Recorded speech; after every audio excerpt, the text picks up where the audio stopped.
Chosen one.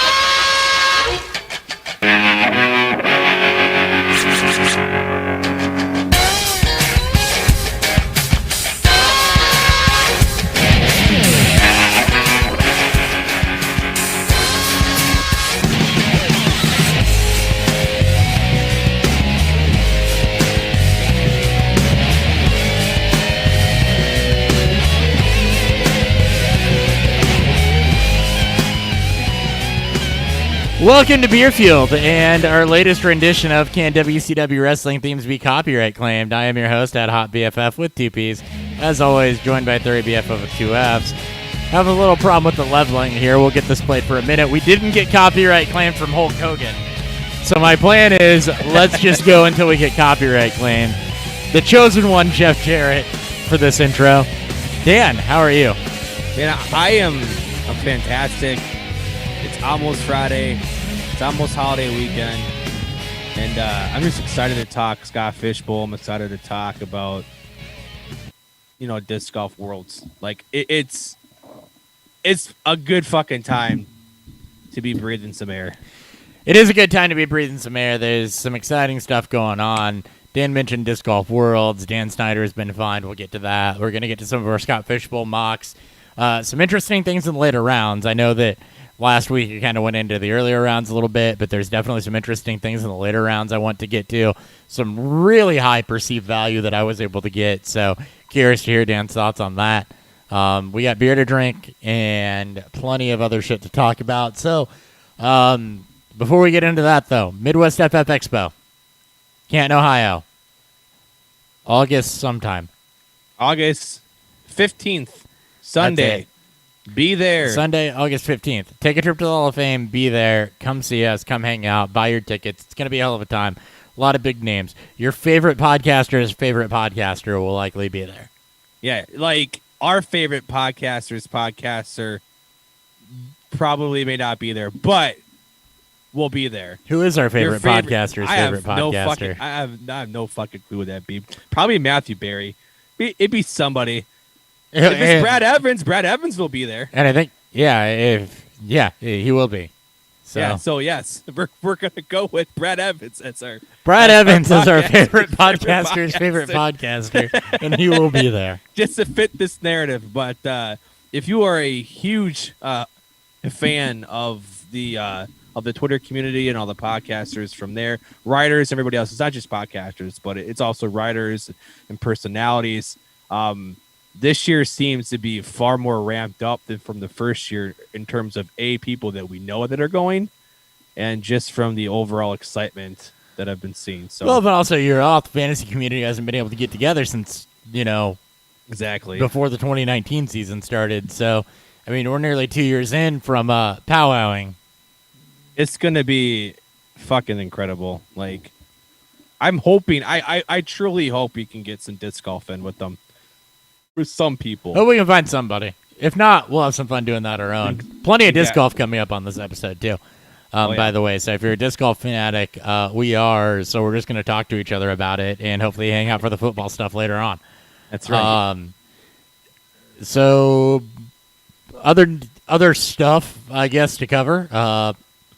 Brew in the Lou, October 9th in St. Louis. So I'm on the committee for that. So I'm just going to hype that here in case anybody from St. Louis is listening.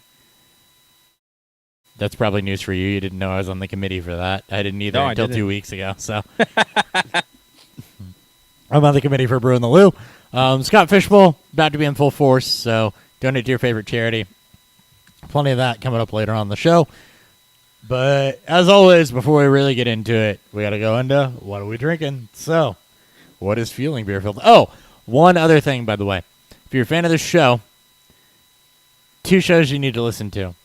One of them is called Alcohol and Shenanigans, and if you're a wrestling fan, High Spots and Kickouts. My buddy Brent, who taught me to brew, who is hilarious when he drinks and doesn't talk much when he doesn't drink, has 2 podcasts going on. Alcohol and Shenanigans with my friend Luke actually tied me in pretty well, so I've been working with Brent a little bit to try to get some of those off the ground. So please, if you're a fan of just bullshit, kind of what we've been trying to do more here, check out Alcohol and Shenanigans. If you're a fan of wrestling, High Spots and Kickouts, give both of those a listen. I got one too. My buddy Owen, his podcast, Owen. Belch Podcasts. I know. I've met Owen. You met Owen. He runs the liquor department at the Benny's we used to work for. I was actually guest spotting on their podcast on Monday. Him and his buddy John, they do a beer and gaming podcast, but it's kind of like us, but a little bit more nerdy. It's called Belchcast podcast. It's at BLETCH podcast on Twitter. It was a fantastic time. Those guys are about 10 episodes in, so they're still new. Go give those guys a listen. They are fucking hysterical. Yeah, and then whatever Eris's podcast, just go look up Eris's podcast, and you'll be good. Well Drinks. You can find that at most podcast platforms. I was actually on theirs about a month and a half ago.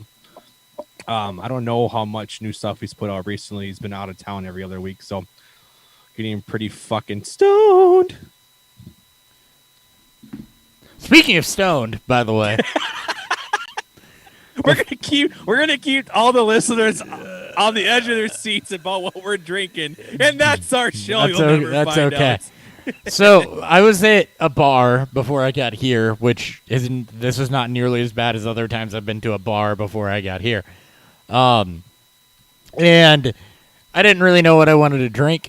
Shout out Colton's, by the way. If you haven't had a chance to eat at a Colton's, they're better than Texas Roadhouse. If you're ever in the area, check them out. So I decided to do the whole bartender make me a drink thing. Like, I don't care what it is, just pour me something, pull one of those tap handles. And she kept asking liquor or beer, and I kept saying I don't care because, I mean, you know me, pretty much unless it's gin or straight vodka, I'll drink it. And or with lime. Well, even with lime, I'll drink it. You've watched me drink lime beer. I don't like it, but I'll drink it. That's fair. And my boss very much said, "Can I pick his drink?" So he turned his back to the bar, picked two things out of the well, and then said, "Top it off with Heineken." Oh my, that sounds fucking horrible. And it ended up being gin, triple sec, and Heineken.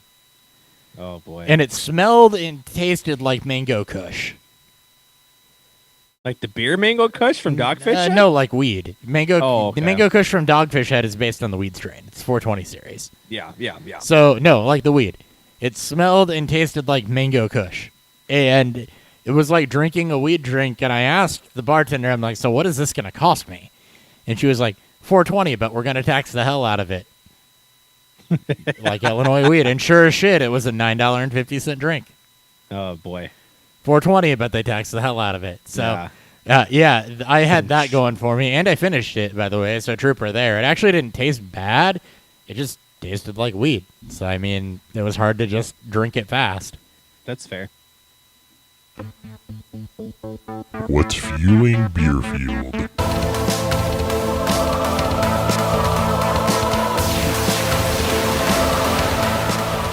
Dan, what do you got? I'm not sure if I've had this on before. I don't buy beer as much as I used to, but we're going to put it on anyways. This is from Weldworks Brewing out of Colorado. This is Bam Bam Rebel Rebel. This is a soured wheat ale with fruity rice cereal, which would be just Fruity Pebbles, strawberry, milk sugar, vanilla, and marshmallow. This is a sour wheat ale with a bunch of adjuncts in it. So, I don't know what the hell I'm drinking. Actually, not entirely true. I was going to say, did you forget beer? No, I grabbed a beer, and I just, it's part of a mix of six that, friends of mine from the Bourbon Society, Keith and Bree, shout out those two. Keith's a big beer guy. Bree's a big bourbon gal. So Keith, they were nice enough to bring me back some IPAs and stuff from their most recent trip. So this is from Catawba. Bless you. It's a CLT Ipa. Apparently from the World Beer Awards was the world's best IPA in 2017. Out of Charlotte, North Carolina. So, oh, nice. Catawba has been evolving Carolina's craft brewing since 1999. CLT Indian Pale Ale, modern double dry hopped, in-your-face experience of tropical fruit and pine character, 7.2%, just like the Queen City. So this is some beer out of Charlotte. Honestly, pretty good. So North Carolina beer.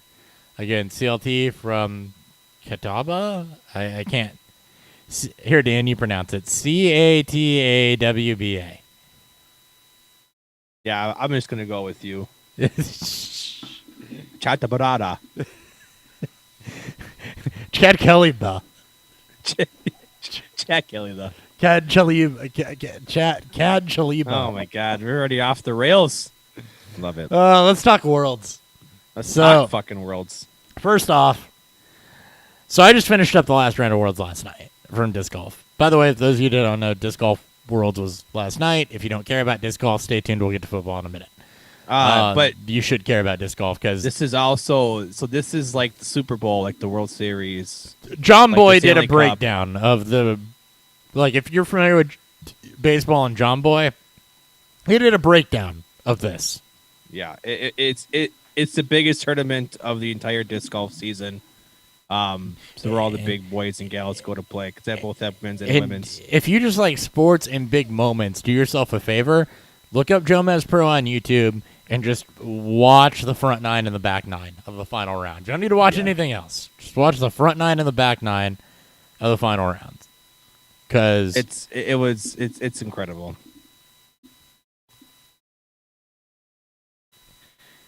sorry, was there gonna be more than that? There's No. there's more than that I have to say. I just figured after it's incredible, you would continue to riff on it. No. So I was just agreeing with I you. mean, you had going into that. I mean, you really had 6 people that were in play for the world championship because Dickerson was right there. Yep. Big Sexy was right there. Nate Sexton. Nick Sexton. I love Big Sexy. And it was awesome that he was playing up that high on the card. By the way, I know it's great. I mean, it's great to see some of the older crowd. I mean, it's been such dominated by young players. You know, your early to mid 20s are just completely. Well, it's also dominated. cool You because see if you- some of the 30 guys up there. and it's also cool because if you listen on Jomez and you get to hear him a day later call his own round. That's true. It's like, and I had an inception moment, by the way, while I was out disc golfing on Saturday, because I'm like, you know, I'll typically, when I throw my shots, and maybe this makes me psychotic, and that's fine, I'll hear, like, Paul and Nate calling my shot as I make it, like, or like, when they do the flyover of the hole, Yeah. I'll have that running through my head, and I'm like, I wonder if Nate Sexton, when he's disc golfing, has the commentary of Nate Sexton running through his head while later on his round is actually being called by Nate Sexton. It's like Nate Sexton is in the head of Nate Sexton while the commentary is happening from Nate Sexton. So much sex in there. I was maybe under the influence of herbal stuff when that thought Maybe. crossed my mind. But anyway, you had Chris Dickerson, Nate Sexton, Calvin Heimberg, James Conrad, Paul Macbeth. I'm forgetting somebody. Oh, Kevin Jones. Heimberg. Kevin Yep, Jones. yeah. Yep. All in contention going to that last round. And really, up until about hole 16, 5 of them were still in contention. So I want to start with Calvin. Did the pressure get to him, or is it because he cut his hair?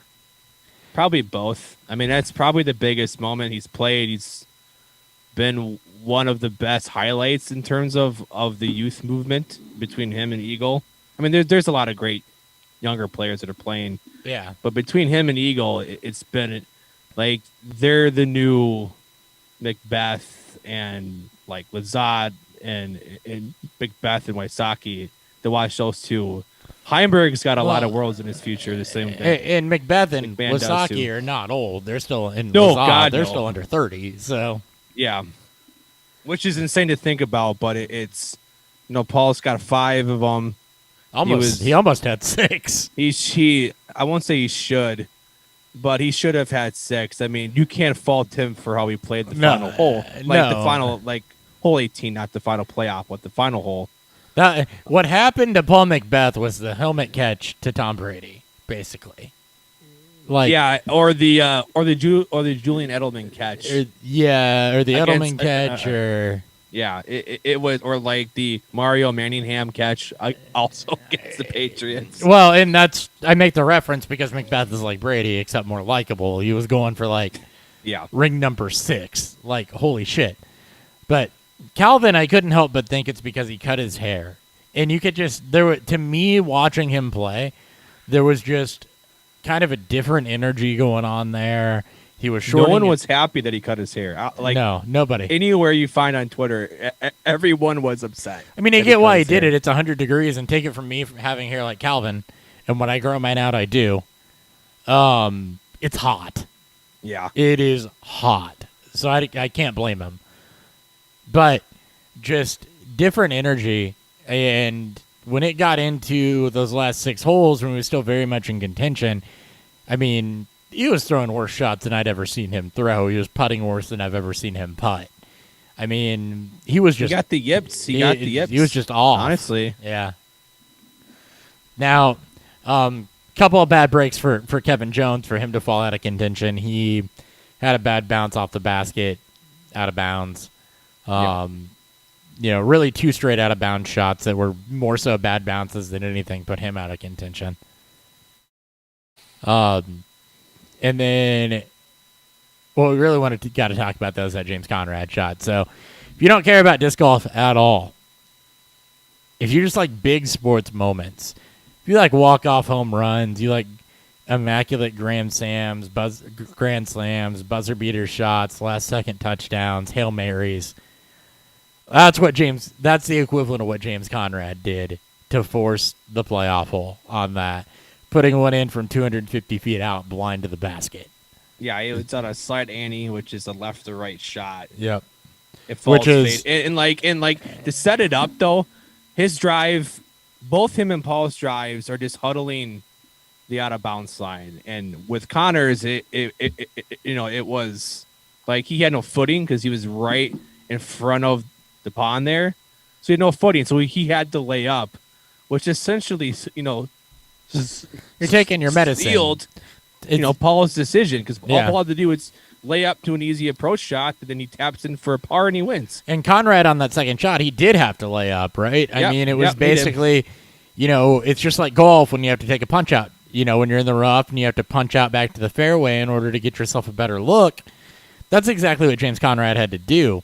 So Conrad has to make an impossible shot to even tie Paul. So Paul is pretty much just playing for par at that point. Yep. Because that's all he has to do to win. He's got a stroke lead. And Conrad's in a bad spot, looking like there's no chance he's going to hit birdie. None. Like it was like a 5% chance.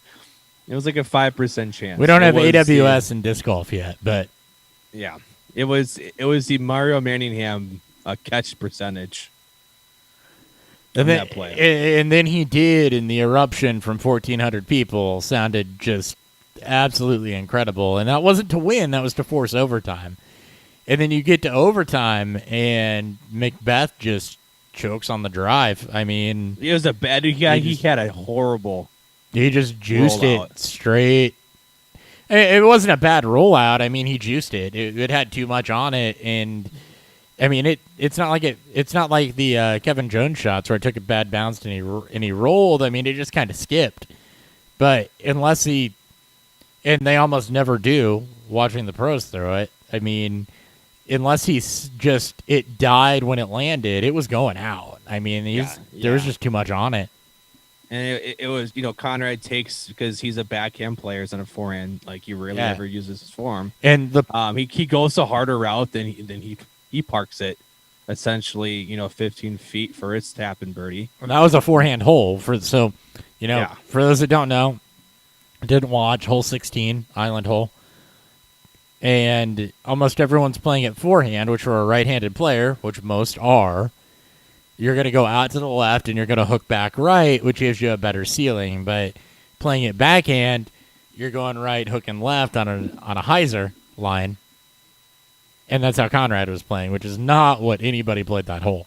Yeah, I mean, like, you had a tree that was put in play if you put enough distance on it that could have a chance to knock it down. So you just got to stall, basically. Yeah, and fun fact, Conrad aced that hole, I think, third round. Third round, he did, yeah. He aced that hole. But yeah, it's it's considered the greatest shot in disc golf for what Connor did. And what's cool is the other players' reaction. It's, Paul was humble. I mean, obviously just as shocked as any, Ricky was running out on the fairway to celebrate with him just like a fan. You see Calvin Heinberg's got the drop jaw face to it. That's been memed on scene. It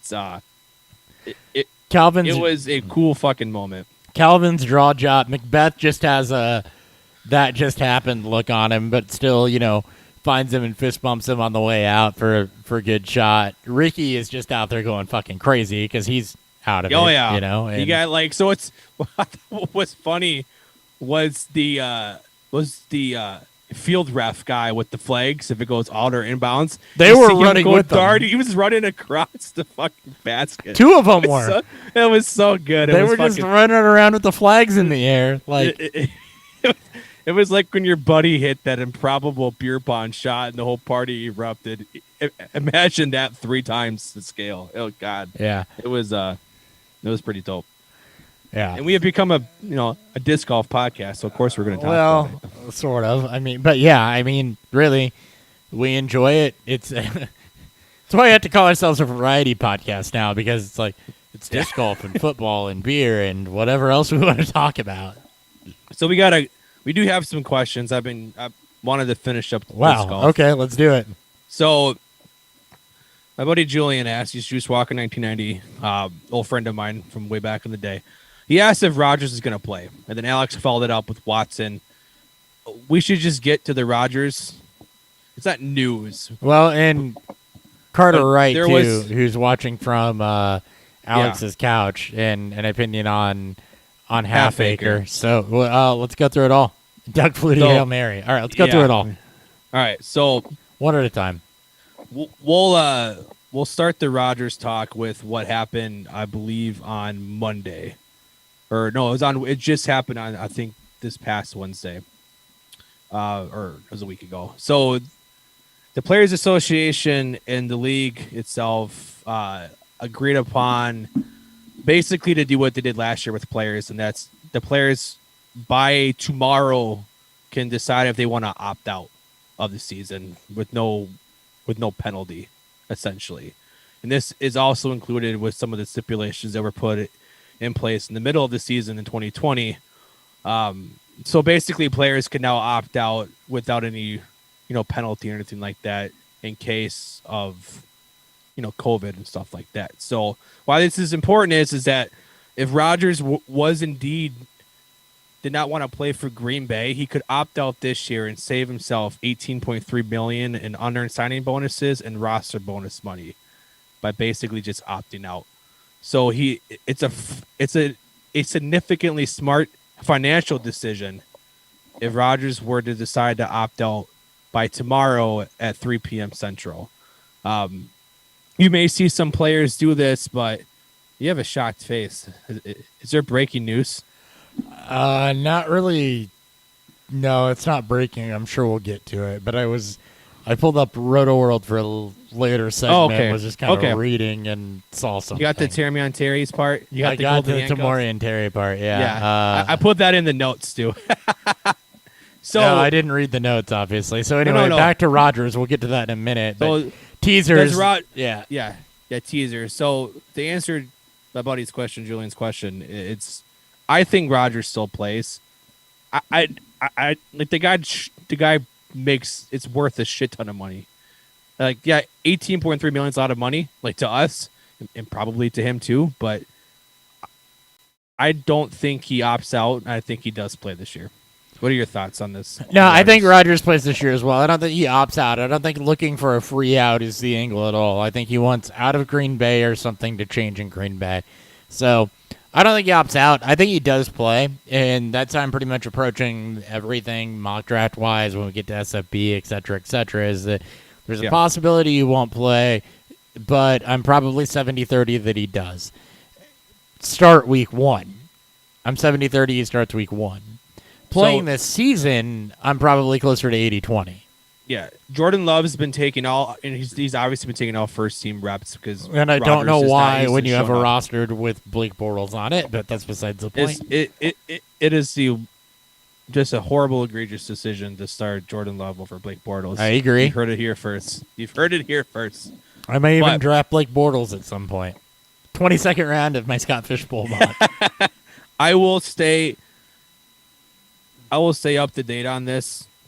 These have to be players have to notify their team that they're going to opt out by 3 p.m. Central, 4 p.m. Eastern time by July 2nd, which is tomorrow. So, yep, and we'll have more on opt-outs next week. But yeah, if there's any, like there might not be a lot. There might be. No. I mean, maybe he does and shocks everybody.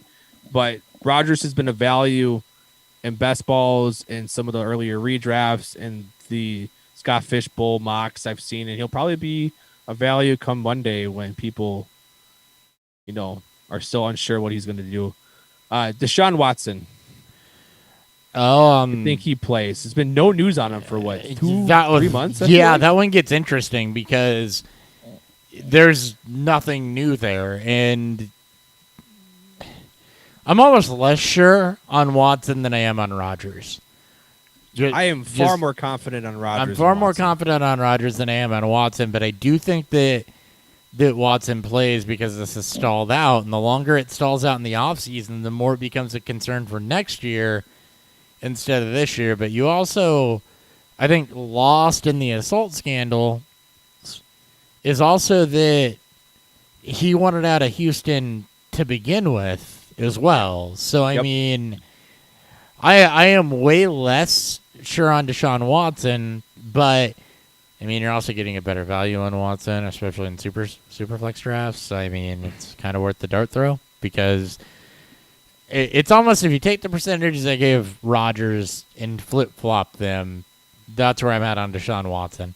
I think that this season's going to be tumultuous, and even if he does play, I don't know that it's going to be good, given the distractions, what's gone on with that team, the fact that he doesn't want to play for Houston.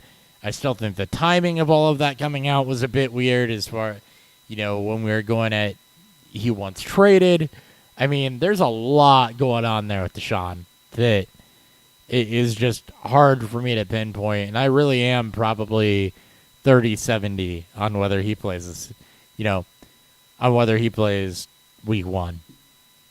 Yeah, we need something. I know, there's been no word on settlements, I believe. Well, and it's been July, so we have another month to get something before we're really at a point where speculation is king. So, but even at this point, we have OTAs have started, and training camps, I believe, have started and or about to, and we're not that far off from where we're almost into preseason too. So it's but he's a great value. I wouldn't take him in any single QB leagues, but he's going to be a massive value. And when Scott Fishbowl starts on Monday, I'll be very interested to see. And we'll get into what rounds people take him. And we'll get into the perceived value of Deshaun Watson and Scott Fishbowl here in a moment. Yeah, I think you and I have both. I think both our mocks have massively different ranges of where he was drafted. Do. Yep. Half acre. Early podcasts, Dan, his opinion is it's great. Yeah. My opinion on half acre is that it's good beer. The thing with half acre that is tough is that they're primarily known for their IPAs. And the thing with the craft beer industry in general is there's a lot of what have you done to stand out and what have you done to keep yourself standing out. So for as good as like Daisy Cutter and some of those other half acre beers are, walking into a liquor store for me, especially one with a good beer selection, it's hard for me to be drawn to half acre because so much of the craft beer scene to me, and Dan, you're more plugged into it than I am, is, same old shit versus what do you have out there that's at least new, and not even so much the craziest adjuncts, because I don't hand out adjuncts or anything like that. Like, I like good classic style beers. Yeah. I'll very much head out good German and European beers before I'll hunt out things that are loaded down with adjuncts, unless they're sours. I will hunt out sours that are loaded down with adjuncts. But, Half Acre is very, very good. It's just like so many other beer companies that are really, really good, it becomes what have you done new lately? What have you done to stand out? What have you done to differentiate yourself? And that's not an indictment on them. Very much like them. It's just, the what have you done lately to stand out is one of the better ones in the industry, and that's tough, and that's something I think a lot of distilleries grapple with. So basically, if you're looking to try Half Acre, as Carter pointed out, Bodum. I think Bodum is a very solid hazy pale ale. Daisy Carter is a really good representation of the pale ale style, just a very malt forward and mildly bitter. I love their double IPAs. I think they're a little more on the juicier side than the boozy side, but they do get you pretty fucked up. But Hopper's right. It's if you're not, Phase 3, if you're not, Hop Butcher, if you're not More Brewing, which is, two of those three, or all three of those breweries are dominating Chicago craft scene as of right now. Or if you're not like the juggernauts from out east and Treehouse and Trillium and Other Half and Equilibrium, or and even out in Ohio with Old Nation, you are going to get overlooked. Yeah, or some of what we have running down here in the St. Louis area with like Side Project and Side Project, exactly. Yeah. So fuck, what's the other? We're getting the other one that's more known for their hazies and for their fruited. They don't do distribution. It's all, well, they do. It's all out of craft, or it's out of the brewery. Yeah, no, everything comes out of their narrow gauge. No, I'm blanking on the other brewery. Narrow gauge. Narrow gauge. Thank you.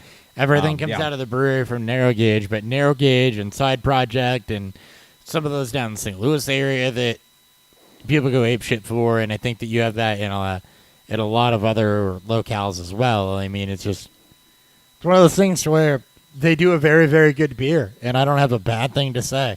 It's just what's going to draw me back to that brand when there's so much shit floating around.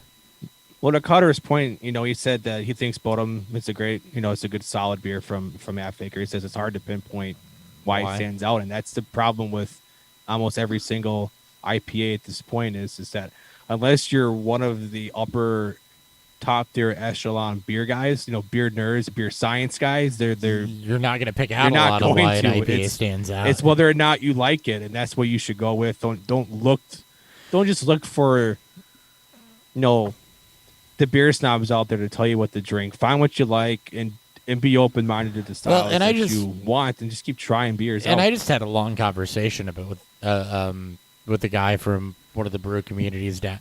One of the other brew clubs, not the firm which I'm a part of, but from STL Brews last night, which is, a lot of beers, it had to do more so to do with judging, but kind of also how we rate beers here is, there's two different ways to look at judging a beer. It's how well did you execute on what you're trying to do, which Half Acre does very, very well. And how well do you fit a style, which they also do very, very well, which in turn makes them a good brewery. But when we rate beers here on that curve as well, it's like in the homebrew community, it's you can do a BJCP competition, which is how well do you fit a style. So not how well do you execute on what you're trying to do, but how well do you fit the style you claim that beer is, like a hazy or a West Coast or whatever. Or, how well did you just execute on what the beer was that you were trying to make? We try to judge here based on how well do you execute on the beer that you were trying to make, not so much on style. We're not BJCP ranked, so it's how well did you execute on what you're trying to do. I think Half Acre hits both. I think they hit the styles that they're trying to do, and I think that they execute well on what they're trying to do. It's just what they're trying to do doesn't I guess, stack up to the freshness of what some other people are trying to do. Which doesn't make them bad. It just, Yeah. No, it's true. I think before we jump into the Roller World news, let's do the drawing for the last 2 spots. I have a randomizer page pulled up. Hold on, let me do this. Do you have the names? Yes, I do. Let me. Check your phone. It's in our group chat with Nick. Okay, I'm gonna pull up. I'm gonna pull up Wheel of Names, and we're gonna type in. We're gonna put them in. We're gonna put them in there, and then what I'll do is I'll share the screen through Zoom, which should throw it on the YouTube stream. Okay, So I'll just give you the first names because they're all different, so that just makes it easier. Abe, Steve, and Troy. Abe, Steve, Troy, and Carter. Okay, I'm not even gonna try to spell Abe's last name. Nope, just put Abe, Steve, Troy, Carter.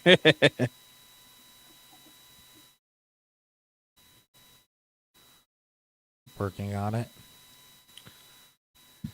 Sorry, I had something crash. Uh-oh. So these are for the Dynasty League, right? We got orphan teams. Yeah, I think and we relied on Nick to pimp this. We didn't really pimp it on the show or anything like that. I mean, yeah, it was all Nick. It was all Nick. It was all the person that's not involved in the show anymore. Technically, Nick is he is running he's the commissioner of the league. So. I'm just saying, where in the absolute hell did we advertise that we had vacancies? Did he tweet it? No. So how did we get here? These are friends of people in the league already. We didn't. Okay. He put it in our group, or he put it in our league chat, and I think some of these guys, talk to their buddies, and then clearly I didn't pay attention to that, but clearly, this has also been a thing going on for 3 months, so it's not. Well, I knew we had vacancies. We finally got around to it. For having vacancies, I would have preferred peddle them through people that listen instead of people that people know. I guess. Well. Carter's here. Thanks, Carter. You know what? Just for Carter being here, do you feel like Carter should just get a spot for being here, and then we'll draw for the last one because he's here listening right now? I mean, honestly, we've given these other guys about a week. And could have jumped in. Carter's here as a friend of Alex, who is here every week. So, Carter, you just get a spot. We're gonna give you a spot, regardless of how it happens. We're gonna give you a spot. We have how many spots do we have? Just one more. Oh, I thought we had 3. We have 2 total and 4 people. Now we have 1 and 3. And I can't get the Wheel of Names to pull up. I'll pull up randomizer again now. For whatever reason, shit is. I just can't. Yeah, we just can't. I can't screen share, but. It's okay. I don't think there's going to be a massive uproar if. So it was Abe, Steve, and Troy. Abe, Steve, and Troy, because we were giving one to Carter because he's actually here. Okay. Which we appreciate, by the way. We appreciate you being here. That was a good question about Half Acre. It spurred good conversation. Don't take anything I said against that. I was just blindsided by the fact that we were drawing for this tonight, mostly because I don't pay attention to our league chat because Sleeper likes to update and then not update me on a goddamn thing. So you're good. All right. So final spot, randomize. It's going to Troy. Right. Troy. I will tell Nick. Then tell him Carter and Troy. Sorry, Steve and Abe. We appreciate you. If there's any other we'll spots, keep you in mind if we have other spots. Sorry, I have a Chrome memory. Google Chrome is terrible for memory leaks. And I would love to refresh this page, but I don't think I can do it without totally killing the live stream. So there's that. All right. News. Let's go to the part outside of the world that we were very excited to talk about. Let's go through what you have, and then we'll read through the rest of it. Do you want to do news first, or do you want to do news last and talk about SFB value first? Yeah, let's do SFB value. All right. News will take the longest. Production meetings. Got it. All right. Let me see if this page will refresh. It did. All right. Awesome. Okay. So all right. Sorry. Go ahead. I want to talk perceived value here a little bit. So, I mean, last go around, I think we left off with my Miles Sanders pick, maybe Cortland Sutton. It was Sanders.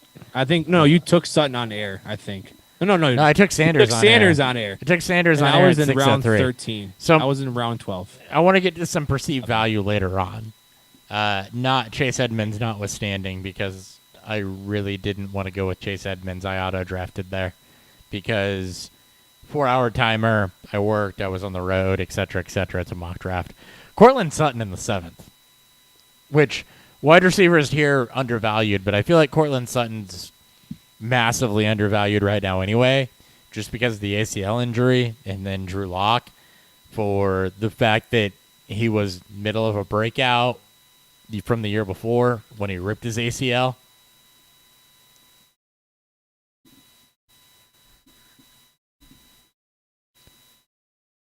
And Sorry, I was blanking there. I was responding to the group. My fault. Who was all right, sorry, go ahead. Rewind. On your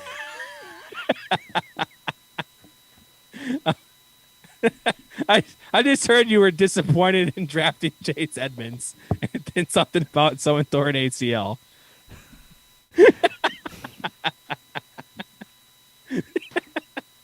I would be happy to take Chase Edmonds. I do like Chase Edmonds. I got Chase Edmonds in the 8th. Okay, but that's good. what I was talking about was Cortland Sutton in the 7th. Sutton. Okay, Okay. that's right. That's right. I It was was also great value. I was talking about Cortland Sutton in the 7th and how I feel like Cortland Sutton is being massively undervalued because of Drew Lock and the ACL tear, when really there's zero reason to do that to Cortland Sutton, right? So, Yes.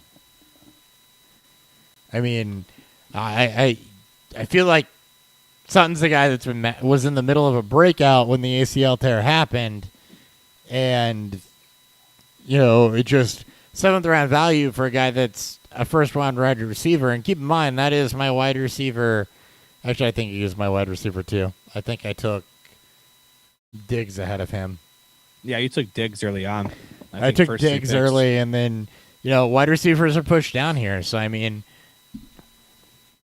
guys that went ahead of him, just for comparison, were the 4 wide receivers closer to him were 5. We'll go 5. Or we'll go 6. Yep, let's go 7, 8. Here's the run of wide receivers that went before Cortland Sutton, because I'm not going to keep counting. And you tell me where you feel like the value was. This is everybody that was ahead of him. Okay. Amari Cooper. Okay. DJ Moore. Okay. CeeDee Lamb. Okay. Mike Evans. Okay. Tyler Lockett. Okay. Julio Jones. Okay. Brandon Ayuk. Yeah. Adam Thielen. Yeah. Kenny Golladay. Same boat. Robert Woods. I do like. Cooper Kupp. Okay. Chase Claypool. Okay. Wow. And then right behind him, Deontay Johnson. Odell Beckham. Jamar Chase. T. Higgins. DJ Chark. Juju. I mean, it's not.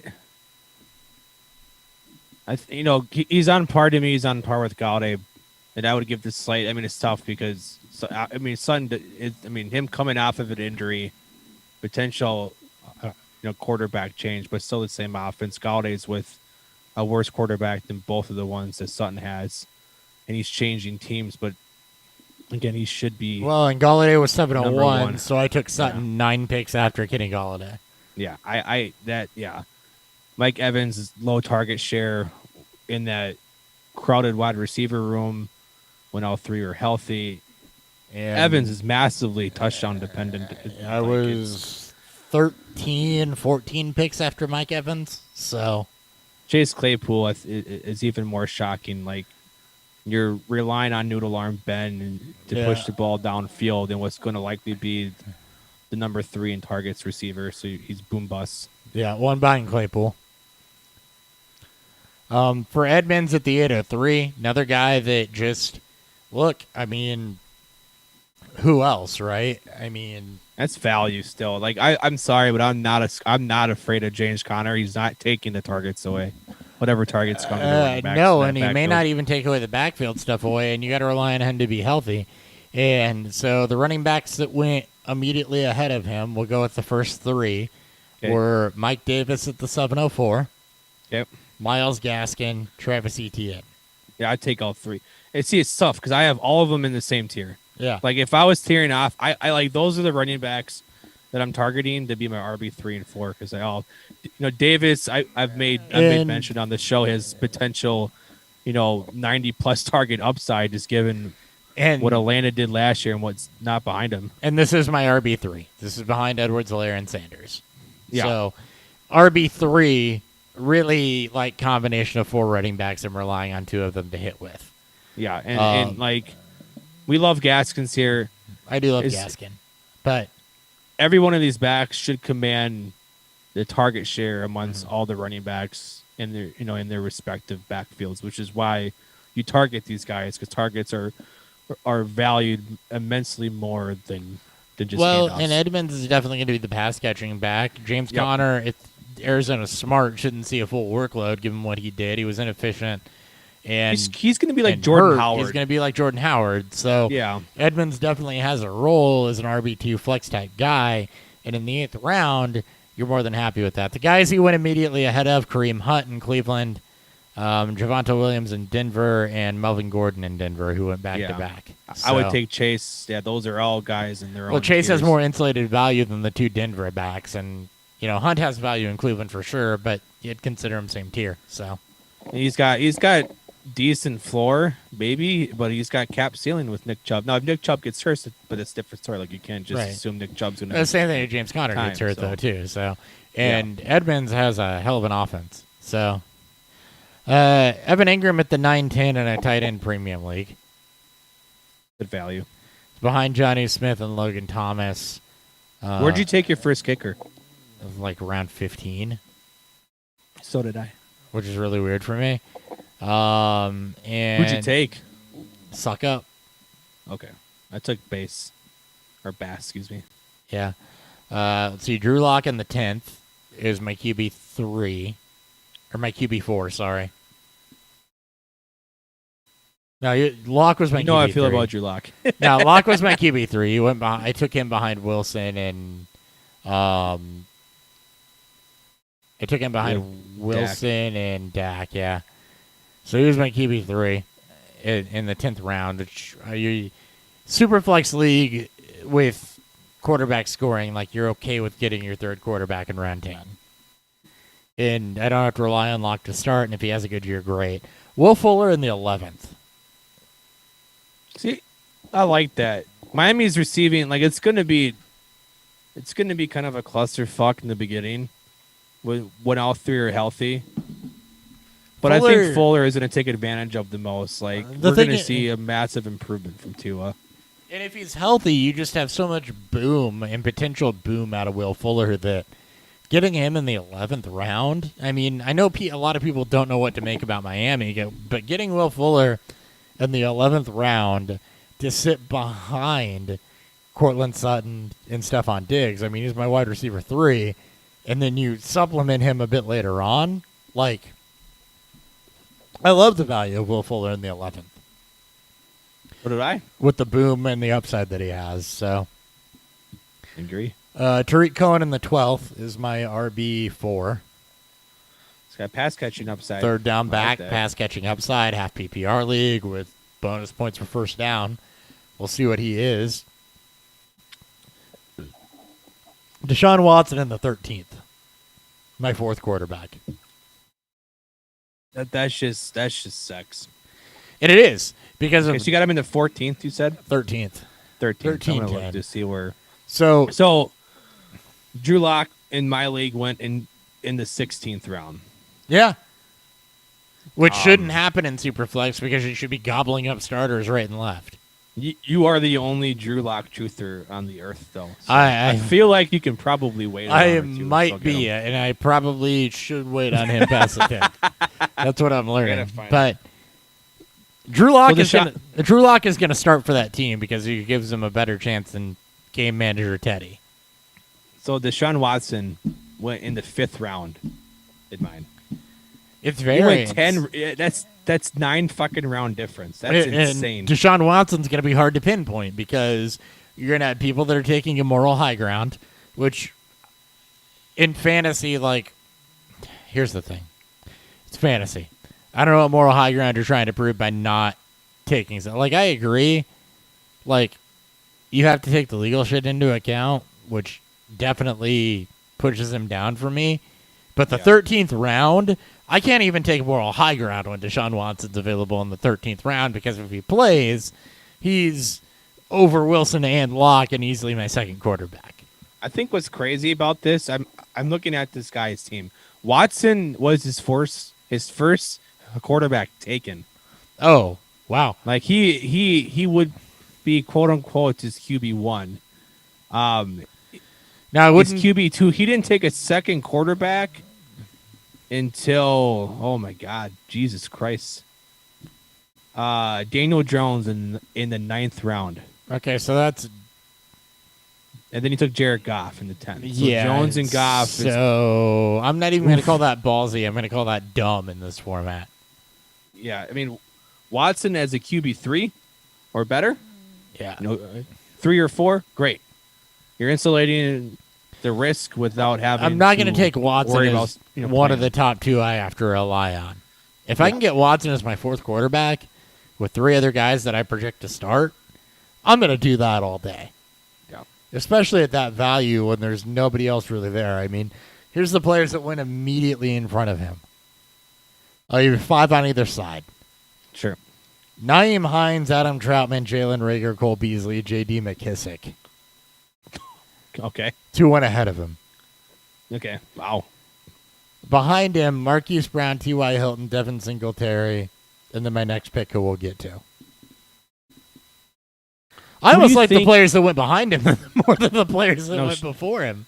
No shit. Where do you think is a good spot? So we've talked about it. I have Deshaun Watson round 5 in my mock. You have him in round 14. 13.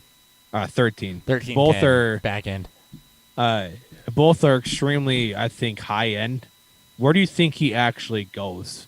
Like, he's going to be the one player I watch because he's like, to me, him and Rodgers are going to be the best value quarterbacks. I think it's the aggregate of the difference, and I think that Rodgers probably goes around 5 or 6 for a guy that should be around 2. Yeah, I took him at the end of round 3. And I'm okay with taking Rodgers into round 3 too. I mean, Rodgers, I don't want to dock more than a round or 2 because, like we talked about earlier, I have more confidence that Rodgers plays. Sure. Watson round. Watson Watson feels like 8 to round 10. 7 or 8. It feels like that you and I Yeah. are on either end of the extreme, and it should be like right down the middle as to where he actually goes when we start drafting this shit on Monday. Is that it should be like round 8 for Deshaun Watson.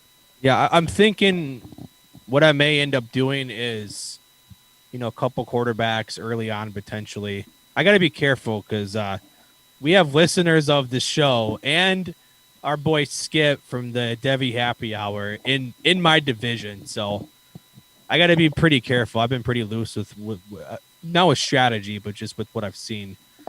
Watson's going to be interesting, I think. Like, I don't want him as my QB1 or 2. I cannot rely on him. No, because you can't trust him to play, but as a Yeah. QB3 or beyond, then I absolutely want that because the upside is being your QB1 or 2, which is why I'm okay with taking a aggregate of Zach Wilson and Drew Lock, hoping one of them hit, and Deshaun Watson, because now I have 3 guys, and I'm either relying on Drew Lock to take a step, which I'm the only person in the world that believes it can happen. Yep. Zach Wilson to have to throw 600 times, which is more realistic. It could. Or Deshaun Watson to actually play the season. I think Watson. One of those 3 things is going to be true. I don't think Watson misses the entire season, too. No. I think he'll miss a chunk of games, potentially. I don't even know they'll do that right now. Yeah, like I don't even think he'll miss time or he'll miss a full season. So moving on. You and I get- both got a wide receiver at value, but I can't remember what round you got him in versus where I got him in. You talking about Nelson Aguilar? Talking about Nelson Aguilar. So I took Aguilar on the show last week at round 13. I got him in 14. Yeah, which is again, we understand what the New England offense is, and we understand there's not a lot of scoring output, at least what it looks like now. But to get a team's wide receiver one who just came off Perceived, of a 100 target season to go into this late, and as most people's wide receivers, in 4 through 6, if not potentially higher, that's value. Like, I don't love Nelson Aguilar, but I love getting a team's wide receiver one, at least on paper now, who could see 100 targets this year.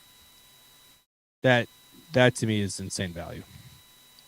And then I forgot to pick, and then immediately after him, I unfortunately was auto-pick Cole Beasley. And for the history of all mock drafts, he's the first player I've ever dropped in a mock draft. Yeah, I mean, we both auto-drafted somebody. But I agree. Aguilar and Jacoby Myers, if you're looking for late-round dart throws on the Patriots, those are the two you go for. Because Myers was the most consistent last year. Aguilar figures to potentially be the one. It's going to be one of those two. Yeah. So I got Brian Edwards in the 18th round, too. We're talking about another team's potential wide receiver one. I got Rashad Penny in the 15th, talking about running back value for a second. Yeah, I do like. I mean, I've always 15-10. I figured we'd go through one and then go through the other draft wise. Brian Edwards with Aguilar not there, Edwards is who you're relying on to be the one there in Vegas. So it might be John Brown, but we know that Las Vegas offense is going to have to throw the ball a shit ton. We've heard some positive buzz out of Edwards in camp, which doesn't mean much, but I'm also a massive Brian Edwards fan. And if there's someone on the team that's going to look like an alpha that's not Darren Waller, it's going to be Brian Edwards. Right. Value. Agreed. Rashad Penny it's a 15-10. Here's the thing. Seattle runs the football a lot. A lot. And that has not changed, and it's not going to change as long as Pete Carroll is there. When Rashad Penny's been healthy, he's been hyper efficient and always threatened Chris Carson, which is why people loved him.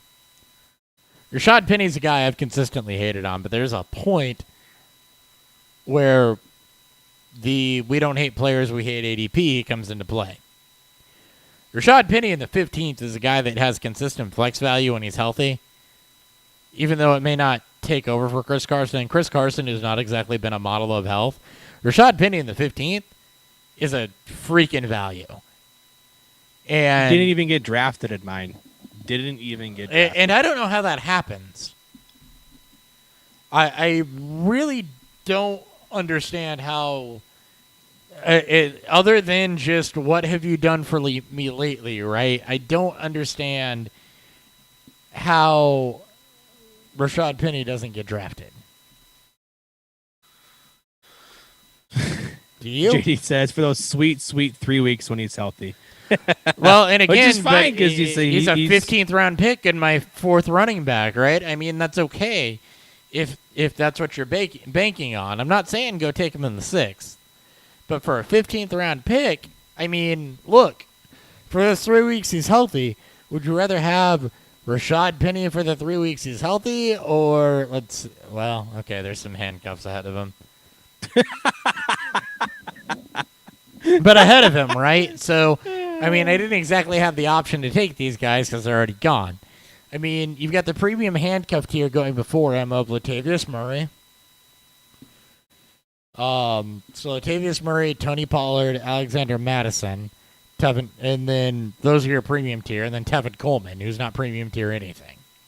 Fuck, man, that Jets backfield, there is no... They're all handcuffs to each other because we don't know who the starter is. That's why you take the best value. Fucking Ty Johnson could be the best back in that backfield. And here's the guys that went immediately behind him: Jacoby Myers, John Brown, Austin Hooper, Traquan Smith. And we'll skip over my most recent pick. The running backs that went immediately behind him, which I mean, he's in that premium tier. Phillip Lindsay, Kenneth Gainwell, James White. Yeah, I don't like it's. You can't. They're all. I mean, it's all. You can't gross. argue with Penny in that tier. No, I mean it's take your guy at that point. Like Right. I mean, going up over a round ahead, Devin Singletary. Like, maybe. J.D. McKissick. I don't know how that happened. Right? I mean, at that point, I'm going Rashad Penny, and it might be the sweet 3 weeks is healthy. But, 3 games, 9 games, whatever, he's been relatively good in that, and he's gotten work. I think the bigger thing for me is he's gotten work. So, yeah, no, there's nothing wrong. Like it's those guys are gonna slip too. I mean, most people are gonna, they're gonna opt to take their running backs early, and then they'll go and take, quote unquote, their guy. Take a dart throw on a guy that has week to week flex value if he's healthy that could potentially have higher upside. I mean, look, don't hate players, hate ADP. Yeah. Rashad Penny in the 15th, I'm okay with. What I'm more okay with is Rashad Bateman in the 16th. You got him in the 16th? 1603. So you took Bateman where Locke went, and I took Bateman where you took Locke, and I took Bateman in this. No, wait, what did I take? I took Bateman in the 11th round. I took Locke in the value. 10th. So, yeah. I mean, yeah. But Bateman in the 16th. Either way, it's a 5-round difference. Yeah. Look, Bateman in the 15th, in the 16th. Value. He went right behind Traquan Smith, John Brown, and Jacoby Myers. All players who will likely not be their team's wide receiver one. So does the community believe in Lamar Jackson's ability to pass or not believe in Lamar Jackson's ability to pass? Because if you believe in Lamar Jackson's ability to pass, the reason you do is because Rashad Bateman is the difference maker there. And you're taking Rashad Bateman in the 16th round. I mean, ahead of Tyrell Williams in Detroit, who right now is been out of the number league. one receiver. Yeah, but is the number one receiver. Well, no. No, he is. Amon-Ra St. Brown, Quintez Cephas. I mean, who do you believe? I don't want anybody, but I'll take any sort of minimal camp hype. He's the only player that's gotten it. It's been Tyrell Williams. Well, and he was solid with the Bears, but I mean, minimal camp hype or not, it's Tyrell Williams. You take the dart throw there. I'd rather take the dart throw on the rookie, and the former MVP. I'm not saying has a that I would chance to take throw him it. over Yeah. Bateman. I would take Bateman over. Yeah, that's over what a I lot of did. people. I took him over Williams and Tyrell Williams, Sterling Shepard, Amon-Ra St. Brown, Diami Brown. Rookie territory, basically. I took Amon-Ra, too. I took him in the 17th round. And right behind John Brown, Jacoby Myers, Traquan Smith. Fantasy community, you believe one or two things. You believe Lamar Jackson's going to be a league average passer because they drafted Rashad Bateman, in which case you should be taking Rashad Bateman before the 16th round.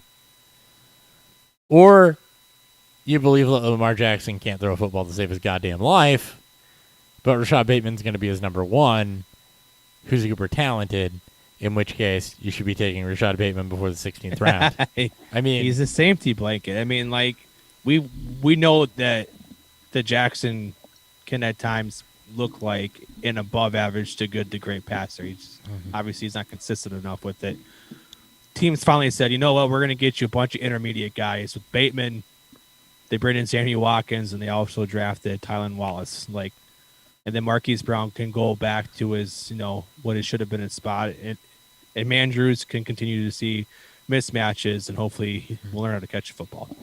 We won't give Ryan Suckup analysis. Chris Herndon in the 18th. There's rumors, which we'll talk about, or news, I guess, or a training camp news that Tyler Kroft may supplant Chris Herndon. And if so, fine. He's my fourth tight end. No, I'm just saying. And I thought it was funny. you. Yeah. I still believe in the talent, and that's what you're doing. AJ Green in the 19th. He also won the 19th. I took I took Christian Kurt in the last round. Why are people so down on this Arizona passing game? I don't like. If I get. Here's the thing. It's odd to me. You believe, everybody in the fantasy community believes that Kyler Murray is a top 7 quarterback. Shit, top 5 if you're most top 3. Some people's minds. You ain't believing that just because DeAndre Hopkins. So who else? It's not just because he's a runner, because you know that, he's not Lamar Jackson. He's a more natural. He's closer to Deshaun Watson in the way he runs. Yeah. So the running floor is good and all, but you got to believe in somebody else that isn't just DeAndre Hopkins there. AJ Green, former Cincinnati Bengal stud, had some injury problems. His quarterback got hurt last year. Didn't really do it. 19th round. It's more of a dart throw on, does he have something left in the tank? Again, 19th round pick out of 22. Not a lot going into that. Same thing with Christian Kirk. But if you're looking for upside late, which is kind of what this is about, is who's a value late. AJ Green, a guy who was a top wide receiver in the league for that long, going to a new team that's going to be competitive and an offense that figures to be good, is definitely a worthwhile 19th round pick. Yeah. No, between him and Christian Kirk that are going at the end of both of these drafts, I agree. Yep. And Kirk went 1908, so I mean they're both 19th round. Green 1910, Kirk 1908. And guess what? That's the second and the third pass catcher going from Arizona. From a quarterback, you believe is going to be top 5. Exactly. Just all saying. right. Should we get to the news, or do you? I had a lot Michael P. Ryan in round 20, which I don't really want to talk about because it's the Jets. Any value you want to talk about out of yours, other than? No, I've been kind of following the rounds that you talked about. There's going to be value. There's going to be everywhere value for wide receivers, and that's the big takeaway for any draft, is that there's going to be value late. So. We'll work off what you have here for news first, and then we'll go into other shit. I'm almost out of beer, by the way, so I want to go ahead and do this. Let's talk about our beer real quick then, because I'm about finished myself. Beer review.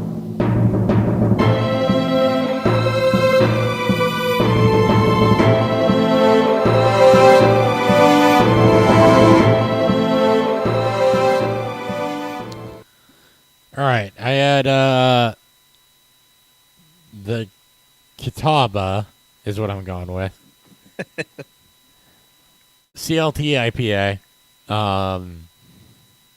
out of North Carolina, Charlotte, Queen City, and I will say, I get why it was voted the World Beer Awards World's Best IPA in 2017.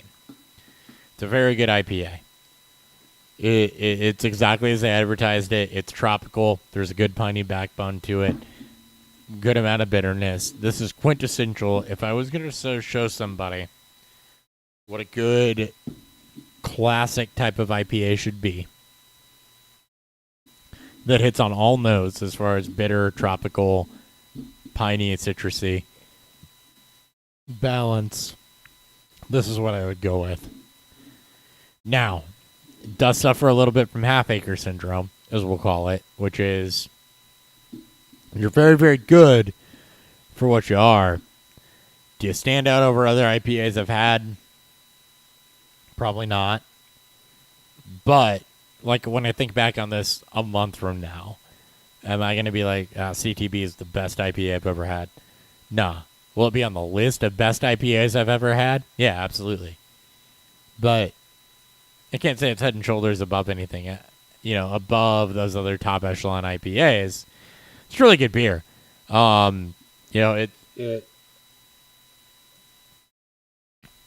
Drinking the last sip. It starts out with a little bit of bitterness that hits the front of your tongue. It rolls into a nice tropical note. The finish is more piney. Again, good balance all the way through. 7.5%, not super boozy or anything like that. So, overall, really good beer. Thank you, Keith and Bree, for hooking me up with that. It is much appreciated. Again, very, very good IPA. If you're an IPA aficionado, you'll love it. Like they did great with that beer. It's just the same syndrome that a lot of good IPAs suffer from. So, and since that's kind of been the diatribe of the show, it fits. You know. So I did Bam Bam Rebel Rebel from Weldworks Brewing out of Colorado. Again, this is a heavily adjunct fruited sour wheat ale with fruity rice cereal, strawberries, milk sugar, vanilla, and marshmallow. This has probably got like 8,000 calories in this can. I mean, it is what it says. It did go out there. It did do what it said it was going to go out there and do. It's heavily sweet. The tartness isn't as much as I thought it was. I had it when I first bought it a little bit ago, and I thought it was overly tart and overly sweet. The tartness has since kind of timbered down. Sweetness is definitely still there, and it'll always be sweet until a lot of the stuff falls off as it gets older. It only clocks in at 4.9%, as most of these beers do. They're not meant to get you fucked up. It's a pastry sour, so it's sweet, tart, and that's effectively what it's supposed to be. It's good for what it says it is. It's nothing. Again, I think the fruited sour, I think the heavily fruited and adjunct sour in Berliner has come and gone its prime, and we're hitting it into the saturated market where everyone's doing it and nothing is special anymore. So yeah, I mean, there's very good sours right now, but that's the way every trend goes, right? I mean, this summer's trend has very, very much been heavily fruited sours with lactose or marshmallow and a sweet backbone and a lot of fruit to get your refreshing note. And then, we're headed full on into one of my favorite seasons, which is Oktoberfest season in the next 2 months. A month away. And so Marzen start and to see ale it at the end of the month. season. And then we're going to get back into stout season, and we'll see what fresh hell awaits us there. So, yeah. Let's get into the final part. All right. Dan and Chris read rotoworld. This is where we read rotoworld and find our favorite headlines. Jags 49ers Cowboys fined for OTA violations. Urban Meyer charged the most. Fucking. There is ever a doubt that he was. Are you shocked that Urban Meyer has already gotten in trouble? Because I'm not. No, not at all. Rocky start. Not a great look when you get fined for OTAs coming out of. And find the most. They're like, we're going to get you twice. More than the Cowboys or the Niners. Double. Not good. Speaking of not good, Washington football team, $10 million following a legal investigation into the franchise's workplace culture. After 15 former employees alleged sexual misconduct in the workplace, Dan Snyder's wife, Tanya, is going to assume leadership of day-to-day operations. Dan's going to focus on the stadium and other matters, which sounds like he's really not relinquishing anything. Yeah. Basically a slap on the wrist for a billionaire. 10 specific recommendations to the nameless football team. Consequences if not. I mean, look, it's a slap on the wrist for Dan Snyder. I don't believe that his wife has relieved him from anything. Other matters is going to mean he's still going to do what he's going to do. This basically amounts to nothing. I mean, $10 million steep, and it's unprecedented when we look at it. $10 million for a billionaire is nothing. It's nothing. That's like pennies to them, which is just insane when you think about it. Yeah. $10 million would change 90% of Americans' lives, the world's lives. And this man is like, yeah, I sneeze. Meh, whatever. Meh. And he's a shit human being. Yep. I think you kind of have to be, though. Unless you luck into it or you win the lot, which is the same thing. I feel like you have to be. I'm glad you came to that conclusion as you were saying it. I know. Unless you luck into it or win the lottery, because somehow that's not the luck. same Same you deal. have to be a bit of a piece of shit to kind of get to where these guys are at. So yeah. In jaw-dropping news, Tamori and Terry, who we thought slipped heavily in the draft and had really highlighted as somebody that could have very, very much been a sleeper. Indicted for felony murder of a 21-year-old woman, 2018 gang-related mass shooting in Georgia. Him and 10 others were indicted on that. So who knows what comes out of that. But 21-year-old Zaquavia Smith, among 7 people shot at Studio 2.0 nightclub in Ashburn, Georgia in June of 2018. Terry, signed by the Seahawks, released on Wednesday. I love how they say he was quietly released. Like, is anything quiet like anymore? Like, social media just like he sneezes, we know. Yeah. It's golden handcuffs, but not in the way of wow, that was stupid, ha ha ha, like carrying an Uzi in your SUV when nobody gets hurt or anything like that. True. This is more serious than that for Tamori and Terry. I mean, you don't want to see that for a young wide receiver who honestly has a lot of talent, but for the person that was on the other end of that, or for the shit that he was involved with, I mean, it's just it's a sad situation, not in the sense where you feel sorry for Tamori and Terry, but just the situation in general.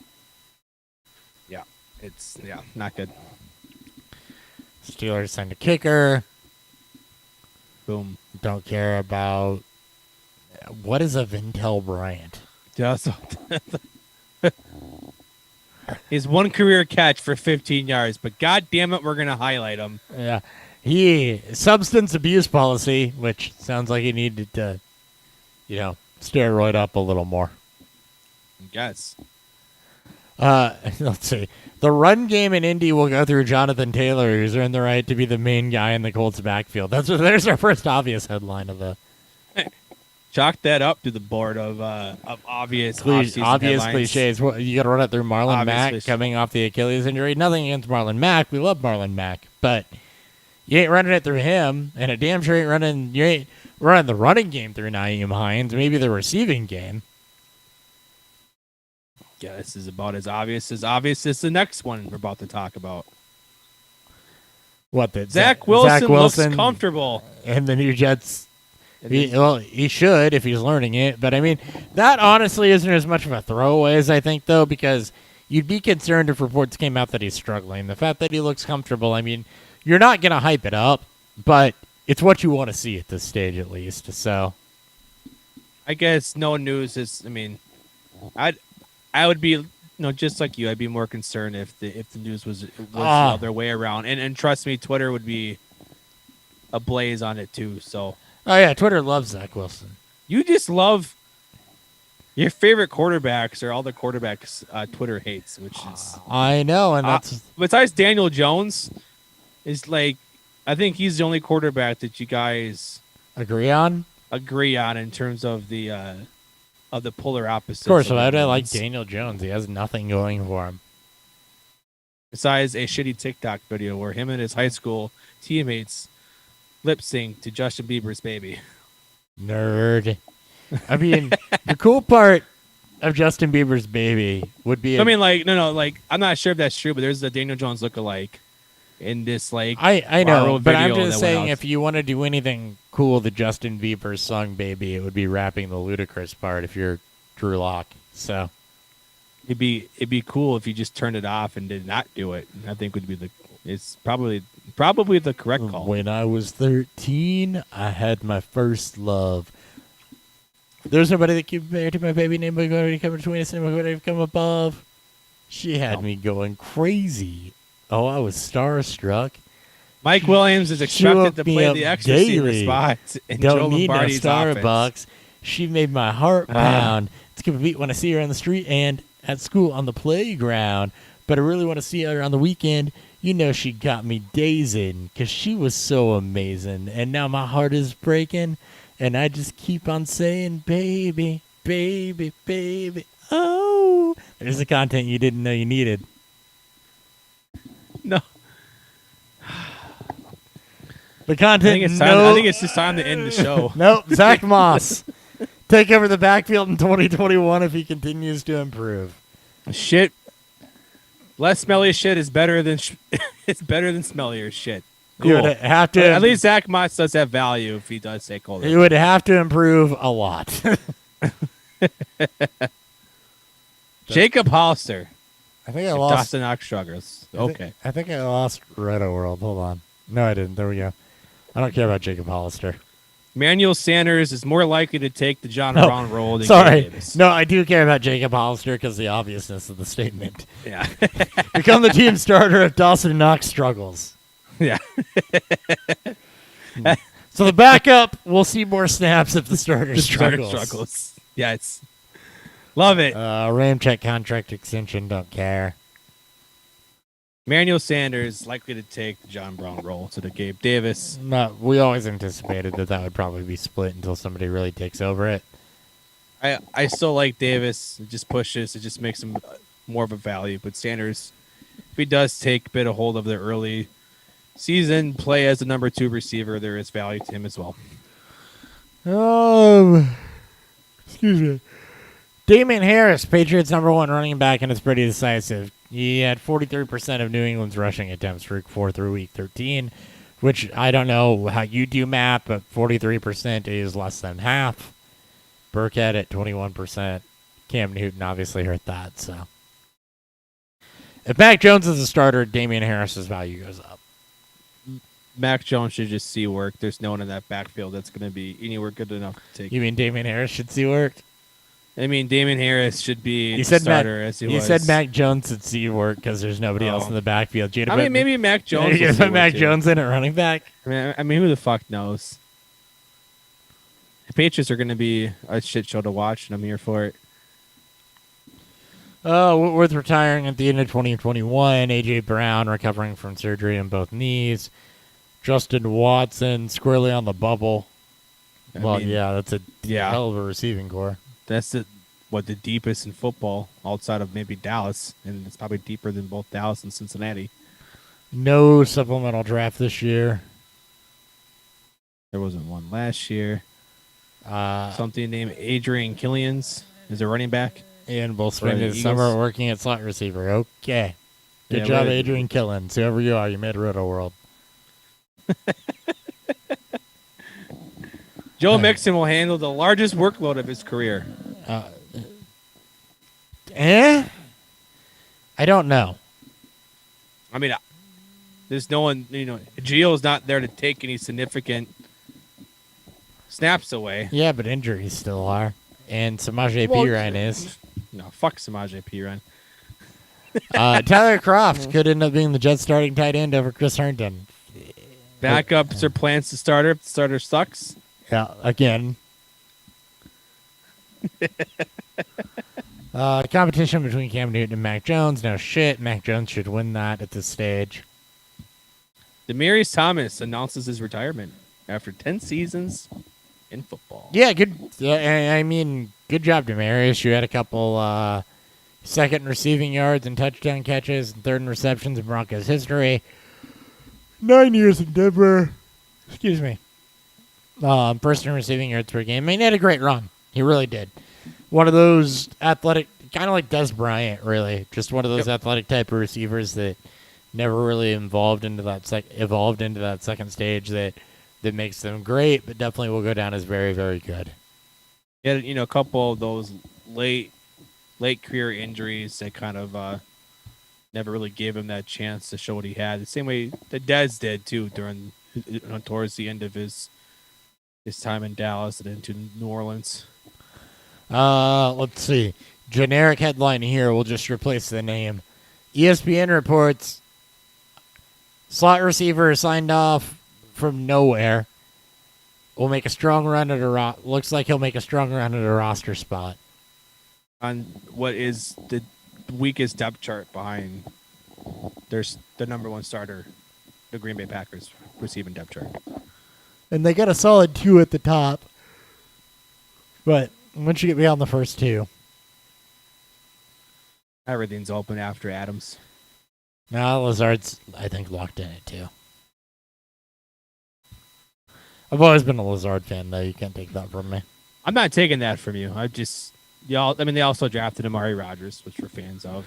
And I think MVS is a decent deep threat. And I really think that's your 3 with MVS coming in to stretch the field on occasion.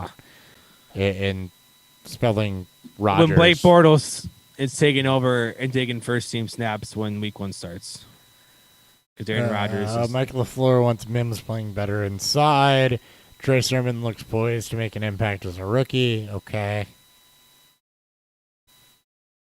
Chenault, one of the highlights of camp. Golden Tate. This is interesting. Titans, Colts, Rams.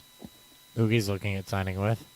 I didn't put a note in, but I figured we just talk about it when we got here.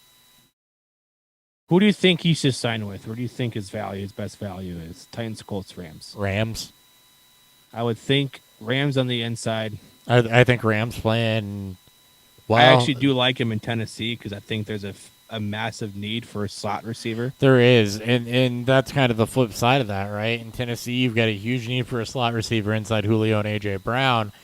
And I say the Rams because of the Stafford connection, but, I mean, Kupp should be working the slot, which means that you're moving Tate outside with Woods on the other side. And I don't love that fit for Golden Tate, especially at this stage, as much as I like the Titans. Even though it's low volume for the Colts, you've got, T.Y. Hilton that would play a similar role to what Golden Tate does. So, for me, it's there's no way that Tate has any true fantasy value unless injuries happen to whatever team he signs with, and he'll go to a contender. All 3 of these teams are easily, I won't say easily, but all 3 of these teams are playoff, or at least have a playoff bound roster. Titans, I think it's a perfect fit. They don't have a slot receiver. It's just like he'll fit right in perfectly. He may not be great for fantasy. He may take some underneath work, maybe have a couple high target games, but in a low volume offense, and 2 of these 3 teams are going to be low volume passing offenses with the Colts and the Titans, both based in their offenses through their young workhorse backs. Rams just, best defensive football, one of the best defenses in football. I just don't see any significant space for Tate to have value, but Tate could also take some value, away from some of the players that he thus becomes teammates with, because Tate is a unbelievably good and strong inside slot route runner that can easily get open against majority of the linebackers and safeties in football. T. Higgins going to play a huge role in the offense. No shit. Jets made a good signing with offensive tackle Morgan Moses. I've always liked Morgan Moses. Jets just doing what they need to do to shore up that offensive line. Yeah. 65% of the players have had their one shot. Who's not one of them. And I think that's the list.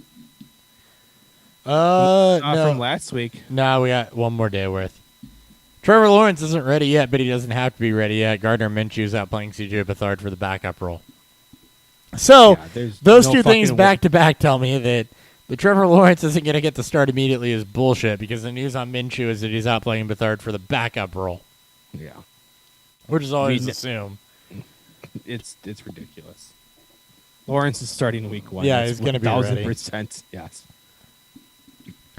And then there's kicker news. Rodgers could save $18.3 million in an unearned signing bonus and roster bonus money if he opts out, which is a lot of money to opt out and go host Jeopardy. Yeah, now we're done.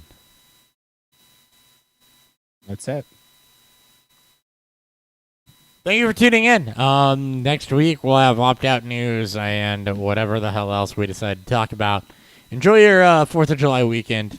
I know we definitely are going to, especially on Monday. A bunch of golfs and a Scott Fishbowl draft. So, taking you through the mock draft process, we'll check in on how that translates to the real draft. Talk probably a little bit about how your mock drafts would potentially translate to your real drafts, and how you apply the lessons from your mock drafts and how you adapt to how the real draft actually goes. We will, of course, keep you updated on all of our Scott Fishbowl drafts. Yeah, we will, and more whatever comes out through Roto World as we read that live on air to make fun of certain things.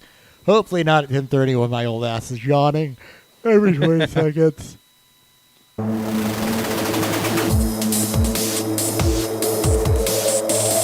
follow the show at BeerfieldFF or at BeerfieldFF on Twitter. Beerfield Hop, Beerfield